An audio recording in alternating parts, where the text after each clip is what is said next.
अब हम लोग अध्ययन करेंगे कि आईयूपीएसी प्रणाली क्या होता है, यानी व्हाट इज आईयूपीएसी सिस्टम।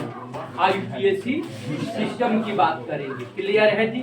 तो आईयूपीएसी सिस्टम होता क्या है, यानी आईयूपीएसी सिस्टम कार्बनिक यौगिकों के नामकरण की एक विधि है। कार्बनिक यौगिकों की नामकरण की एक विधि है, जिसका अध्ययन हम क्लास 10 से लेकर के 11 और 12 में भी करना। क्लियर है जी? वो प्रॉब्लम नहीं है। अब आईयूपीएसी का पूरा नाम क्या होता है? International Union of Pure and Applied Chemistry. International Union of Pure and Applied Chemistry, यानी आईयूपीएसी का पूरा नाम क्या होता है जी? International Union of Pure and Applied Chemistry. अब ये है क्या? आईयूपीएसी नेम है क्या? यानी आईयूपीएसी प्रणाली क्या है? एक नियम है। ये क्या है जी? नियम है, जिसके अंतर्गत बढ़ती हुई कार्बनिक यौगिकों का नामकरण आसानी से कर सकते हैं, चाहे कार्बनिक यौगिक कितना भी क्यों न बढ़े। हम जानते हैं कि धरातल पर सबसे ज्यादा कौन सा यौगिक है जी? कार्बनिक यौगिक है। क्लियर है? और कार्बनिक यौगिकों के नामकरण की सबसे आसान प्रणाली क्या है जी? आईयूपीएसी प्रणाली। आईयूपीएसी प्रणाली एक नियम हमको देता है, जिस नियम का पालन करते हुए हम कार्बनिक यौगिकों का नामकरण आसानी से कर लेते हैं। क्लियर है? चाहे कितना भी कार्बनिक यौगिक क्यों न बढ़ते जाए। क्लियर हुआ? अब इसके बाद से अब हम क्या पढ़ेंगे जी? यानी अब संतृप्त हाइड्रोकार्बन, यानी सबसे पहले हम हाइड्रोकार्बन के बारे में जान लें। हाइड्रोकार्बन आईयूपीएसी प्रणाली क्लियर हुआ। अब क्लियर करेंगे हाइड्रोकार्बन। मतलब यह जो चैप्टर है वेरी वेरी इंपॉर्टेंट। इस चैप्टर के बारे में नहीं जाने कि यह है क्या, तो केमिस्ट्री पूरा अधूरा है। केमिस्ट्री में यदि आईयूपीएसी नामकरण नहीं आया तो फिर केमिस्ट्री ही तो अधूरा है। इसलिए अब इसमें एक टॉपिक आता है हाइड्रोकार्बन। अब हाइड्रोकार्बन क्या है? यानी हाइड्रोजन और कार्बन से बने यौगिक का नाम क्या है जी? हाइड्रोकार्बन है। जैसे हाइड्रोजन और कार्बन, हाइड्रोजन अब प्लस क्या? कार्बन। हाइड्रोजन प्लस कार्बन बराबर क्या देगा जी? हाइड्रोकार्बन। बराबर क्या देगा? हाइड्रोकार्बन।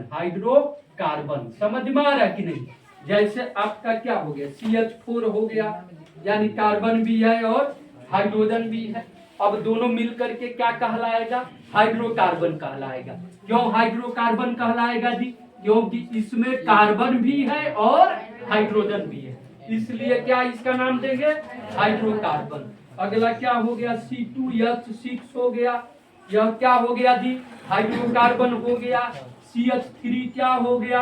हाइड्रोकार्बन हो गया।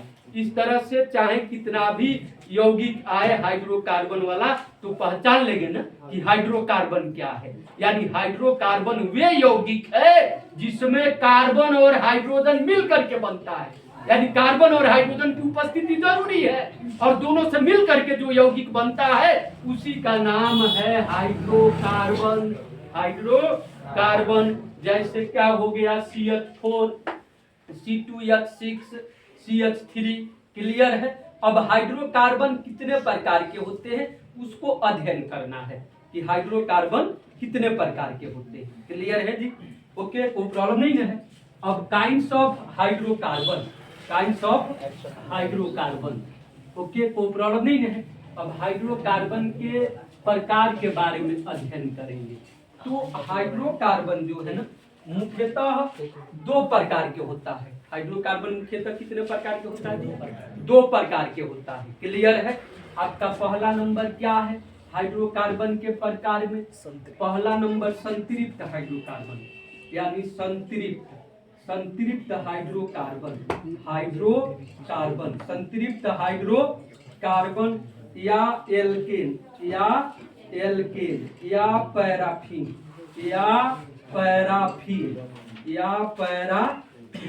यह हाइड्रोकार्बन का पहला रूप है, या पैराफिन। समझ में आ रहा है कि नहीं? यानी हाइड्रोकार्बन कितने प्रकार के? 2 प्रकार के, जिसमें पहला नंबर है संतृप्त हाइड्रोकार्बन या एल्केन या पैराफिन, और दूसरा नंबर क्या है जी? असंतृप्त हाइड्रोकार्बन। असंतृप्त हाइड्रोकार्बन, असंतृप्त हाइड्रोकार्बन। क्लियर है जी? असंतृप्त हाइड्रोकार्बन। ओके, कोई प्रॉब्लम नहीं ना? असंतृप्त हाइड्रोकार्बन। क्लियर? कोई प्रॉब्लम किसी को? क्लियर है जी? अब हम अध्ययन करेंगे कि संतृप्त हाइड्रोकार्बन क्या है। संतृप्त हाइड्रोकार्बन क्या है, या एल्केन या पैराफिन क्या है। ओके, कोई प्रॉब्लम नहीं ना है? क्लियर है जी यहाँ तक? तो संतृप्त हाइड्रोकार्बन का अध्ययन करेंगे कि संतृप्त हाइड्रोकार्बन क्या है। ओके, कोई प्रॉब्लम किसी को? अब संतृप्त हाइड्रोकार्बन या एल्केन कहे, या क्या कहे जी? एल्केन कहे। अब एल्केन का सामान्य सूत्र क्या होता है जी? यानी CnH2n+2। एल्केन का सामान्य सूत्र CnH2n+2 होता है। समझ में आ रहा है कि नहीं? कोई प्रॉब्लम नहीं है? अब इसमें क्या होता है, कार्बन कार्बन के बीच कौन सा बंध कार्य करता है? एकल बंध। यानी कार्बन कार्बन के बीच एकल बंध कार्य करता है। यानी एल्केन क्या है जी? एल्केन वह हाइड्रोकार्बन है जिसमें कार्बन कार्बन के बीच एकल बंध कार्य करता है, और इसका सामान्य सूत्र CnH2n+2 होता है। क्लियर है जी? कोई प्रॉब्लम नहीं है? ओके, अब हम एक लिस्ट तैयार करेंगे कि इसका IUPAC नामकरण कैसे होता है, इसका संरचना सूत्र कैसे लिखेंगे एल्केन का। क्लियर? कोई प्रॉब्लम नहीं है? अब जैसे अब लिस्ट तैयार कर रहे हैं, समझना है ध्यान से जी। अब यहाँ से क्या हो गया? एल्केन हो गया। क्या हो गया जी? एल्केन हो गया। एल्केन।